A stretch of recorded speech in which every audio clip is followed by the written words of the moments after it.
What is up, cheesy friends? It's your boy Graham, also known as HAMHOCKS42 on the internet, and today we are looking at another deck that was successful in last week's Slice of Standard tournament held by the PizzaBox. And this particular list that we're looking at here is Selesnya Tokens, piloted by the one and only Sir Hamilton, who was able to take this to the top 8, which is pretty fantastic. Like so many decks in the format and standard right now, this deck is designed to get incremental value over time, and at the end of the day, run the opponent over with tokens. That's really the goal. So let's take a look at each individual card, see what they're all about, and see how we're going to get there. So at our 2-drop slot, we have Luminarch Aspirant. This card is absolutely fantastic.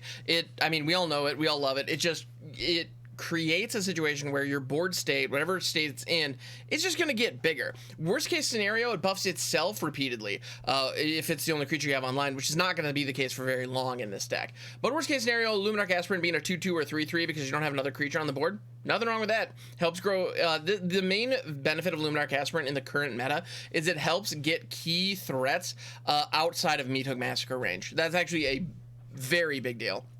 And Luminarch Aspirant is clutch for that. For only 2 mana, you get what you pay for, that's for sure. Speaking of 2 mana, you get what you pay for. Prosperous Innkeeper. This card gives you an immediate rebate by giving you a treasure token that you can use right away, which is pretty awesome. And whenever another creature enters the battlefield, you gain 1 life. Like I said, we're going to be creating a lot of tokens throughout the course of this game, and as a result, creating a lot of bodies. We're creating a number of bodies at once, which is going to gain us a lot of life, potentially. I mean, not a ton. At the end of the day, Prosperous Innkeeper will oftentimes gain you 4, 5, 6 life throughout the course of a game, which can be the difference between victory and defeat. So that's a meaningful ability. But this also gives you that treasure token, which means you can ramp up into 4 drops and 5 drops significantly faster, which is just great. That treasure token is not to be underrated. We also have 2 of Tangled Florahedron. This is a land that is also a ramp. It ramps us, or it's a land drop, which is just great. If it's a land drop, it enters the battlefield tapped. If not, it's a land or else for 2. You know, nothing wrong with that. It's just a good card. It's just a good card. I don't know what else to say. It just does what we want it to do. We also have Wedding Announcement. This is our first token generator. This is obvious. I mean, it's an obvious include in a lot of white go wide decks for obvious reasons. It's going to be creating a board state if you don't have one by producing those 1/1 white human creature tokens each turn. And if you do have a board state and you're attacking with it, it's going to draw you cards instead. So that's fantastic. And then after you've had 3 turns with it doing its thing, it becomes a glorious anthem for your whole team. So Wedding Announcement is absolutely fantastic. It's going to help create us a board, and once we have that board in place, it's going to give everybody +1/+1. Absolutely awesome. Love to see it. We also have Welcoming Vampire as a 4-of. I feel like this card is highly underrated right now, and in this type of a deck where we're at the very least we're going to be pumping out Wedding Announcement tokens pretty regularly, it's fantastic. Welcoming Vampire says whenever one or more creatures with power 2 or less enters the battlefield under your control, you draw a card. This ability triggers only once each turn. Unfortunately, it does only trigger once each turn, which is a very significant downside. However, given what this deck is trying to do, this card basically says draw an additional card each turn on a 2/3 flying body. So you get a beat stick in the air, you get a decent blocker, and you get a Phyrexian Arena effectively that doesn't lose you any life. Like, the Welcoming Vampire just fits beautifully in this deck. It does exactly what we want it to do. We also have Skyclave Apparition. This is a piece of removal that can trigger our Welcoming Vampire and also be a body that we can buff with the Luminarch Aspirant. That's really kind of the theme, is we want all of our cards to be leaving bodies behind on the board that we are ultimately going to use to beat our opponent to death. That's what we're trying to do here. And Skyclave Apparition, it can get rid of key blockers, it can get rid of key combo pieces. I mean, this hits Chariot, this hits our opponent's Wedding Announcements, etc. Skyclave Apparition is fantastic. If you're not currently running Skyclave Apparition and you're running white, why, may I ask? Yeah, no, the card's absolutely great. And it's 4-of, for obvious reasons. Then we have everyone's favorite 1-of, which is the Legion Angel. This is a 4/3 flyer for 4 that I misjudged for a long time, actually. When Zendikar first released, I remember thinking, that's a rare, really? It's a 4/3 for 4, and I only can really reasonably put 1 in my deck. Like, what's the point? And then I realized, it's a 4/3 flyer for 4 that draws you a 4/3 flyer for 4 that's going to draw you a 4/3 flyer for 4 that's going to draw you a 4/3 flyer for 4. That's a lot of value. And so for 4 mana, you actually get a lot. And I've gone up against it a number of times, and there's nothing worse than having to spend 1/1 removal on Legion Angels because they're 4 power flyers. So they're going to beat you to death if you don't do something. But if you get rid of one, there's just another one coming. So you really need to counter or hand disrupt to really stop the chain. But other than that, they go to town. Now there is only one in the main deck because the other 3 are in our sideboard because that's where we need to fetch them from. So it's a cool design. It's a very unique card, and it actually works really, really well in this kind of context. Now it doesn't trigger our Welcoming Vampire, but it is just it's a good flying card that by itself, if the board gets wiped and people are in top deck mode late in the game, this is a great way to rebuild a board fairly quickly that it produces a lot of power in the air. So Legion Angel's great. It's just an awesome card. Also, I don't think anybody's talking about it. How cool is it that the Zendikar Angels have the halo covering their eyes, like Geordie LaForge style? I think that's neat. Anyway, we also have, speaking of angels, we have Starnheim Unleashed. This is a sorcery for 2 white. Create 4 white angel warrior creature tokens with flying and vigilance. If this spell was foretold, you create X of those instead, and the foretell cost is XX white. So we're going to want to foretell this early, and we're going to want to wait until the board gets wiped, until our opponent sticks their Meathook Massacre, and then just rip this out of the foretell zone and just create 3 or 4 Angel Warriors late in the game and just win on the next turn. It's really that simple. And yeah, so Starnheim Unleashed, it's a great finisher. This is something that you see a lot in control decks, and it's very interesting that in this deck, which is more of a mid-range value engine, there are 3 of these. Which is something that I was a little surprised by, to be honest. If you challenged me to build a tokens deck, I might include Starnheim Unleashed, but probably as a 2-of. But the fact that Sir Hamilton here saw an opportunity to put in 3, and it works. Because, I mean, worst case scenario, you get a 4/4 flying vigilant creature for 4. I mean, the floor on this card is really high. Like, the worst case scenario is pretty darn good. And if it's foretold, you can get that exact same effect for 3. Or if you have 5 mana lying around, you can get 2 of those angels. So, yeah, it's just a great card. It's a late-game threat that can absolutely take over the game, which is exactly what you want to see. So, good stuff there. We also have 4 of the Wandering Emperor. We're in white, we have 4 of the Wandering Emperor. It's removal, it's a buff, it creates a token, it does everything you want to do, and it has flash, so you can do it at instant speed. You know, it's great. I don't know what else to say. What if Settle the Wreckage was a Planeswalker? Here we are. It turns out that's really good. So Wandering Emperor, you know her, you love her. She's a great card if you're in white. She's just one of the best 4-drops in the game right now. Speaking of phenomenal 4-drops, we also have Esika's Chariot. If we want to be doing anything with tokens, we want to be able to play a card that is going to provide value on a lot of different levels. Esika's Chariot provides about 3 cards worth of value right away, because you get 2 of the 2/2 cat tokens, and you get a 4/4 vehicle that is capable of doubling your tokens. So if we have those 4/4 angel tokens lying around, all of a sudden being able to copy those, it's kind of a win more scenario. But if we can set that up, you better believe we're taking advantage of it, and that's absolutely fantastic. So Esika's Chariot, it's a house. Like, this card has been huge to the point where even in one of the official ban and restricted announcements, Wizards said, yeah, we're keeping an eye on Chariot, we might ban it. They never did, and for the best, I think, because it's still a very good card in standard without being super dominant, in my opinion. So I think it's a solid card. It's 4 of here. We also have 2 of Yasharn Implacable Earth. There's also 1 more in the sideboard, because Yasharn has a couple of cool abilities. So specifically, Yasharn has the ability, when it enters the battlefield, search your library for a forest card and a plains card, basic plains and basic forest, put them into your hand, then shuffle. So you get access to, you make sure that you hit your 5 and 6 land drops. That's huge, absolutely huge. Unless you're ramping into this, in which case you make sure you hit your 4 and 5s, which could even be even more impactful. So being able to make sure you hit your land drops for the next couple of turns is a big deal, and Yasharn gives you that. But that's not really the main benefit of this card. It is a 4/4 for 4, which is also really nice, so it's a body that can scrap. That's good. But the main reason that Yasharn is in here, and the main thing that it shuts down, it says players can't pay life or sacrifice non-land permanents to cast spells or activate abilities. Now that includes you. So that's something very important to keep in mind. This shuts down blood tokens. This shuts down treasure tokens. This shuts down Deadly Dispute.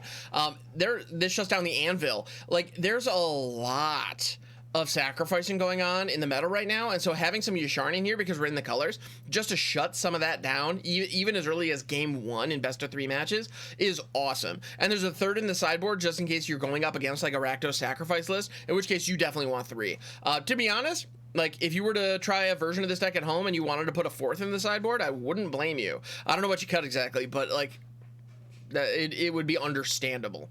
But yeah, Yasharn is incredibly powerful. It's just a great card, and it never stops being a great card, despite the fact that it doesn't see a lot of love. Yeah, and I think especially being able to shut down treasure tokens is huge. I think a lot of people forget. I think we all have learned to take treasure tokens for granted, and Yasharn doesn't. Yasharn shuts that crap down. And that's really cool. I like it. We also have Amiri's Call. This card is a house. You create 2 white angel creature tokens, and non-angel creatures you control gain indestructible until end of turn. So all your little weenies that you've been putting out there, all your vampires, all your core spirits, your elemental boars, they all gain indestructible for a turn, which is great, and you get 2 4/4 flying bodies in the mix. And best part about it, Amiri's Call is a 7-drop. So a 7-drop for 2 4/4 angels. Okay, that seems fair. Like, it's a good spell, but it's not amazing. However, it's also a land. So the other side, it can enter the battlefield tapped as a white mana source, or you can pay 3 life to untap it. So it's one of the Balt lands from Zendikar. So Amiri's Call is absolutely fantastic. Here's the 3 of. So I love this deck for a couple of reasons. Not the least of which is how focused it is. I know when I build my decks, I tend to run a lot more 4 ofs than maybe I should, and I love the fact that this deck has so many 3s and 4 ofs. Like, it does what it wants to do, a particular strategy, and it is going to make sure that it accomplishes that strategy. I absolutely love it. We also have a Ganjo, Seed of the Empire, Basaijo, the boss, as I like to call it, in the mana base. And then a layer of the Hydra, overgrown farmlands, and branch loft / boulder loft pathways are also just key double up key duels. Yeah, and I mean, it's absolutely fantastic. We also have 1 Cave of the Frost Dragon. So we have the creature lands are represented, and in a pinch, you can use them to beat down your opponent if they're trying to go for some kind of prison style effect. But they're not the game plan. They're not plan A. But if your opponent is running like 12 board wipes, yeah, you know, a Cave of the Frost Dragon might come in handy. It could be pretty darn useful.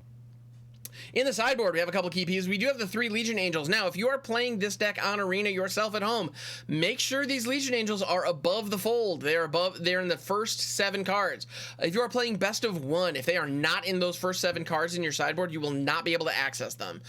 That's important to know. In best of 3, it doesn't matter, but in best of 1, that is the case. And we will be playing best of 1 today, just for the sake of quick videos. I prefer best of 1 for content, and that's what we're going to do. If you disagree, please leave a comment below and let me know that you'd like to see best of 3.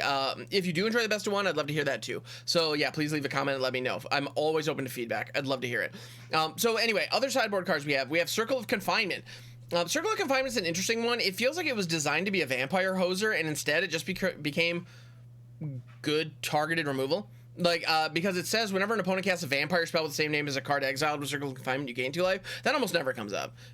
Because yeah, it's just not common. It's super duper narrow. But what it does have is when it enters the battlefield, you exile a target creature an opponent controls with mana value 3 or less until it leaves the battlefield. The reason this is in the sideboard is because of how narrow the targeting is. It only hits creatures with mana value 3 or less, so it can hate on tokens beautifully, and it can also hate on a lot of powerful cards that are running a rampant out there, like things like Blood Tithe Harvester is very, very common. I mean, we have Luminarch Aspirant, Prosperous Innkeeper, Welcoming Vampire. Like, actually, Circle of Confinement against this deck would be very strong. So in the mirror, it's great, and if you're going up against like Rakdos Sack or other decks that have very low cost creatures, Circle of Confinement is just quality removal, and it's an exile effect, which is really meaningful. That way they don't get death triggers.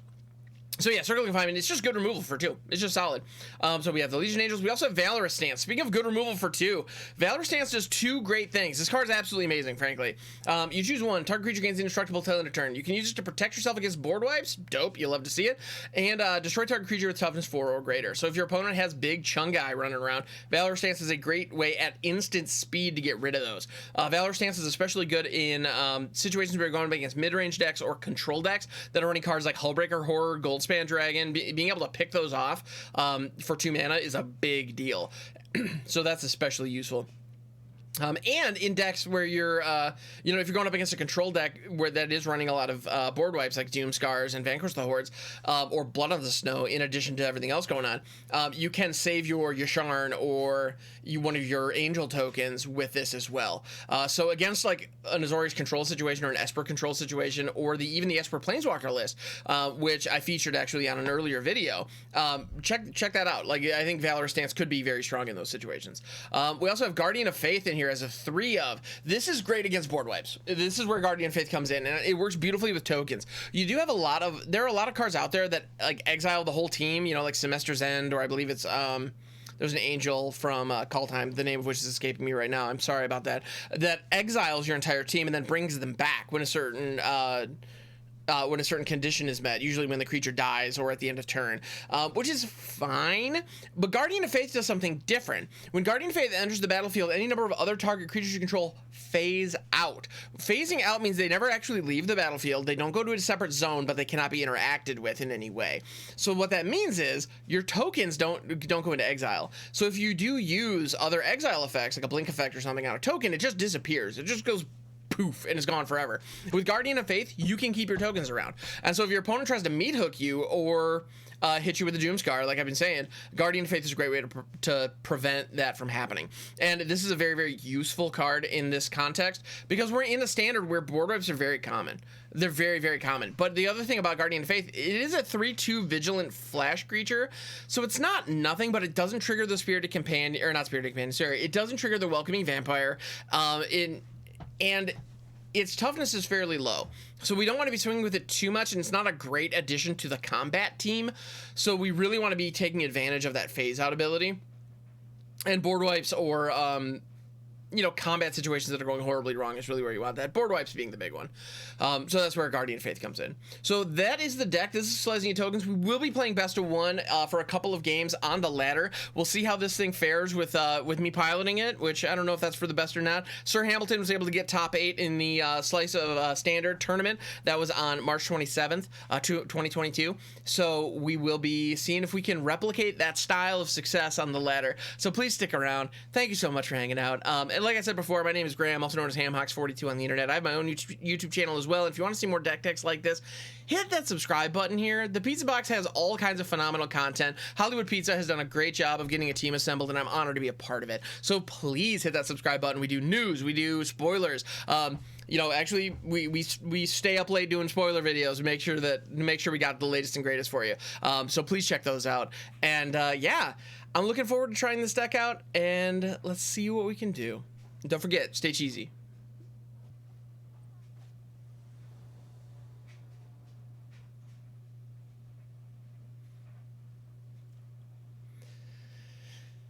All right, this hand looks intriguing. Because of Strongheim Unleashed, we're going to have a 2-drop by being able to foretell that. We are on the draw as well, and we're going to have a Seeker's Chariot on 4 in all likelihood. The lack of a white mana makes me...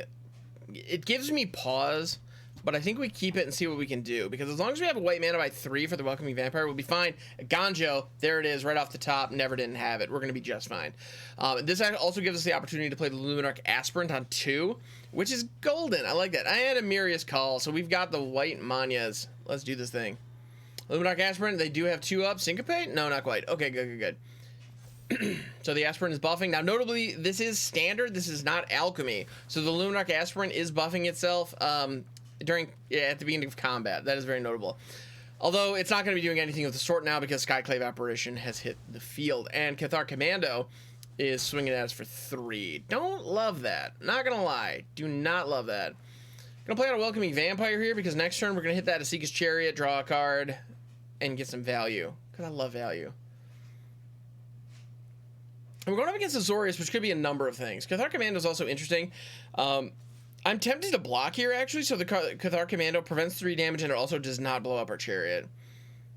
Because we're doing okay on cards here. You know what? I think I do want to do that, actually. Because the Cathar Commando, they'd be able to sacrifice and destroy the Chariot next turn, which would really stink. But now they're going to hit us with the Elite Spellbinder and make the Chariot cost 6. That is also going to stink. So yeah, never mind. They played around that well. Fart is all I have to say about that. Overgrown Farmland, great. It's a good card. I'll take it. I'm actually halfway tempted to rip the Stormhound Unleashed here just to create an Angel. Yeah, I think I'm going to do that, actually. Because we just need a body on board at this moment. We just need a body that can tangle with the Elite Spellbinder as we save up for the Chariot. Next turn, we can drop an Amiria's Call. The turn after that, we drop a Forest. The Seeker's Chariot comes online, and we'll be okay. Meanwhile, this Angel can actually provide some heat to our opponent. Wedding Announcement's good. They don't have a good attack because of that Angel. That's exactly what I want to see. Perfect. Actually, the Overgrown Farmland is not bad here. I'm going to throw it. I'm going to keep the Amiria's Calls back. We could buff up the Lair of the Hydra and start swinging, but that's not really worth it. However, our Angel does have Vigilance, so there's no reason not to swing. Let's go. Good deal. We're going to end the turn here. We got all the mana up and nothing to spend it on, which is problematic. I don't like that. Especially when they Valorant stances. Great card, Valor Stance. I was espousing the beauty of Valor Stance earlier, and I stand by it. It is just a good card. No two ways around it, and this is gonna hurt. Ow, ow, ow. But our opponent is stuck on 3 lands, which is nice, but they've got a lot of power on the board at the moment. And we don't have too many ways to deal with that, which is mildly unfortunate, except for the mildly part. And I was worried about drawing lands, and we've drawn, I don't think, anything but lands since we started this game, which is problematic. And Seeker's Chariot generally wants to be aggressive, so we'll see if we get a chance to do that. They're also running blue, so they might have access to like a Fading Hope or, you know, something of that nature that can get rid of the tokens, which would be mildly problematic, except for the mildly part. I would actually like a 2/2 token back. That'd be nice. And Amiri's Call, we're going to be able to rip the Amiri's Call soon, so I'm not too worried about the kiddies being able to crew the Chariot. So the kiddies can do some work here. Usher the Fallen has an opportunity to boast, or I think it's Wandering Imp to buff up probably the Apparition. That's problematic. That card's so good. Well, I mean, Wedding Announcement, Wandering Emperor, Valorous Stance. I mean, this person is running clearly the mono, or well, it's not mono white, but it has a lot of similarities with the mono white aggro list that we're seeing so far, and it's just good. It's doing the job. I'm gonna rip the Amiri's Call here because we need to do stuff, and we are gonna use one of those angels to crew the Seeker's Chariot. It's gonna attack the Wanderer, and we're gonna make a copy of the angel. All right, cool. So now we have a couple of 4/4 flyers, and we have an engine that is going to be building more and more 4/4 flyers for us. And we have another Amiri's Call in hand, so we can just rip it again next turn if we really want to. So this went from being in a really bad state to being okay, fairly quickly. So I'm good with that. Farewell Emperor, get out of here. They probably have another one.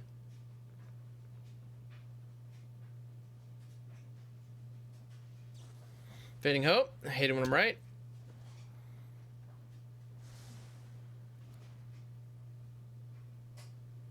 Also, I find it frustrating that the Amiri's Call token... Another Fading Hope, sure, that's fine. Except for the part where I said fine, because now they have lethal. Yeah, the double Fading Hope, they had a lot of great answers for what we were doing. And at the end of the day, they were able to mobilize their threats sooner than we were. And the Elite Spellbinder really messed us up. If the Chariot had come down earlier, we might have had our chance. But alas, our opponent played well. We didn't quite draw what we needed. These things happen. So let's move on to the next game.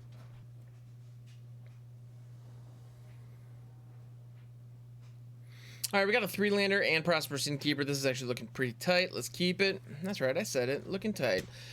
Pathway is going to come in as green. That does tip off our opponent that we have both green and white in our deck, but I'm frankly not too worried about that. For the Innkeeper first. We might... actually, we could bolt in the Amiri's Call next turn to play Yasharn, which actually might be a really great turn. Actually, that is a great turn 3. Let's do that. Especially because we're going up against the RAKDOS sack deck. Let's go. All right, perfect. We're bolting that in. Yasharn drops as though it were hot. And we use our treasure token to play Yasharn. The irony or the beauty of that is not lost on me. Because Yasharn shuts off treasure tokens for both players. So we use the one treasure token we are going to see this entire game to put Yasharn on the field. And we chip in for 1 damage. Let's go. This feels good. That was totally worth it. All day, every day. And I would do it again. Right now. If given an opportunity.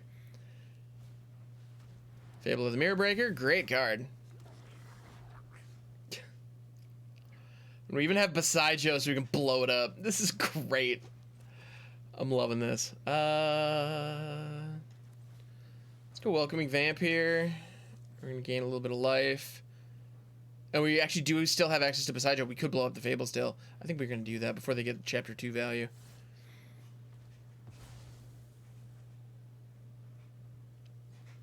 So that's a 3-mana 2/2 that created a useless treasure token. Feels good. Let's go. And Yasharn's going to chip in for some damage. Perfect. This is exactly where we want to be. This deck wants to get out ahead early and stay there. And it looks like we're going to be able to... We've set up a turn... we've set up a situation where we're able to do that. And next turn, we're going to be able to double spell, which is pretty great. Experimental Synthesizer, you can't sacrifice it for the ability. They do draw another Oni called Anvil, which is just a wet fart right now. It just doesn't do anything for them, which is great, because with this one, you do have to sacrifice the... Yeah, you have to sacrifice stuff as a cost to pay it, so... Into the plains. Gonna throw a Welcoming Vampire, and we're gonna throw the Luminarch Aspirant. Oh, we're gonna draw a card off the Welcoming Vampire hitting, which is nice, and then we're gonna draw a card off the Luminarch Aspirant hitting, which is also nice. Ching, ching, ching, ching, ching. And we're gonna buff our Welcoming Vampire, swing in for 7. This is actually looking really good. Not gonna lie, I'm feeling fantastic right now. This is exactly where we want to be. You're gonna attack you to create the treasure token, not realizing that Yasharn shuts that crap down. Or they just want to kill my Welcoming Vampire. That could be. They might have a meat hook as well. They might have attacked it. But yeah, they won't have access to that, so their meat hook can only go for 3 if they have it. So the Welcoming Vampire and Yasharn would be unfazed. Yep, they're looking around, wondering why won't it let me use my treasure? Because Yasharn, baby, that card is very good. Like, why I can't use any of my things? Why can't I use my things? I'm gonna hover over Yasharn so it lights up. Because that's the card that's doing it. Yeah, that's what's going on right now, buddy. Immersturm Predator, great card, and I have to say it like the Swedish Chef every time. I can't help it. It's a condition. I'm seeing a doctor about it, but I don't. The prognosis is not good. Okay, so Skycloud Evaporation gonna get rid of the Immersturm Predator, and we draw some cards. Yeah, and then we win the game. Is what happens next. Yeah. Beautiful. Love it.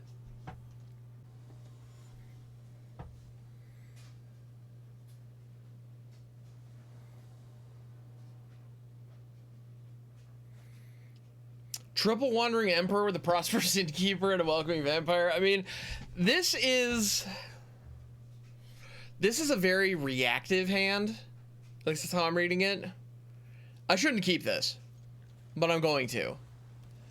I should not keep this, but I'm keeping it for the content.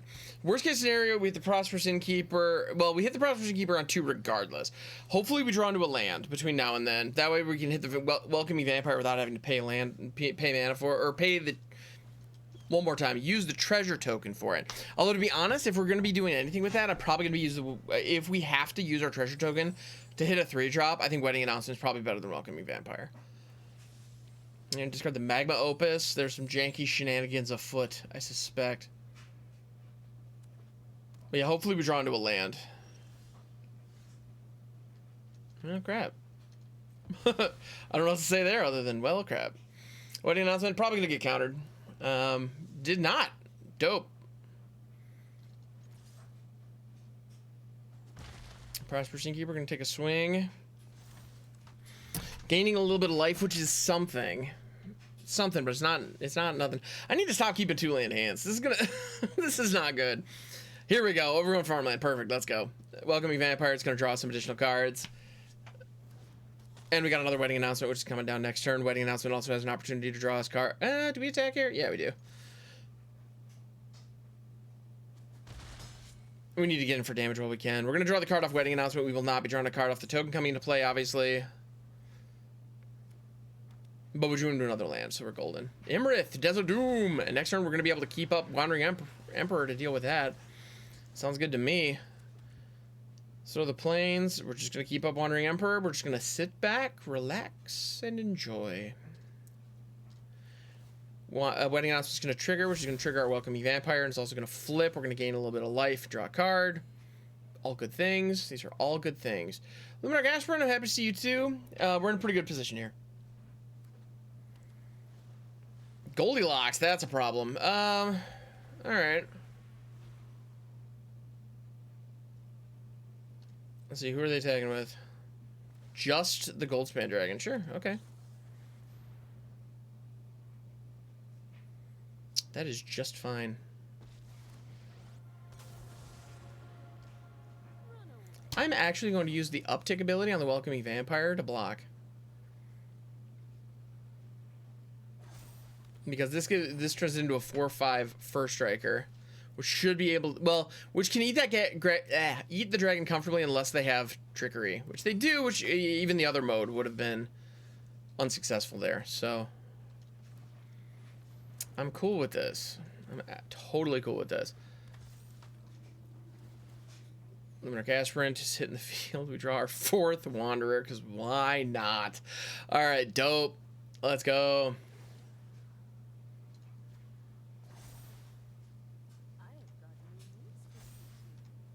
This Welcoming Vampire is getting pretty darn swole, but I'm actually just going to hold back.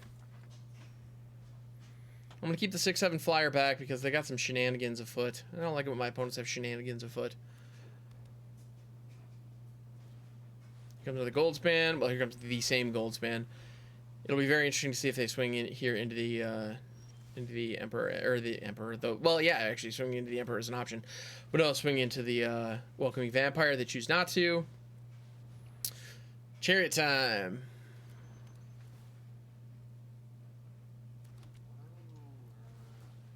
Let's get some triggers.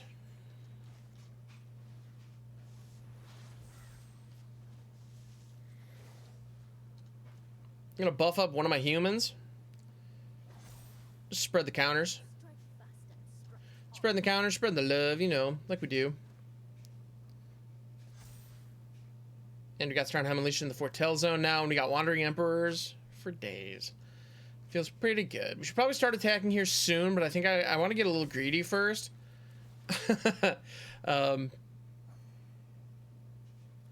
Which might be silly, but oh, Amiri's Call, that's golden. Actually, Amiri's Call next turn I think wins it for us.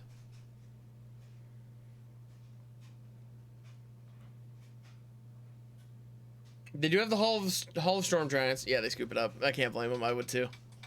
Yeah. We were just able to create too much value. So here's what I was thinking for next turn. We rip Amiri's Call. Actually, we were 1 mana shy. So if we drew a land for Amiri's Call, we throw Amiri's Call, use one of the Angels to crew the Seeker's Chariot, swing with the whole team, make copies of the Angels. I mean, our opponent was in board wipe or bust situation. They didn't have it, so got him. So that was fantastic. Thank you so much for hanging out. I appreciate it. Don't forget to hit that subscribe button. Also, please like, comment, do all the YouTube stuff. We'd appreciate it very, very much. And don't forget, stay cheesy.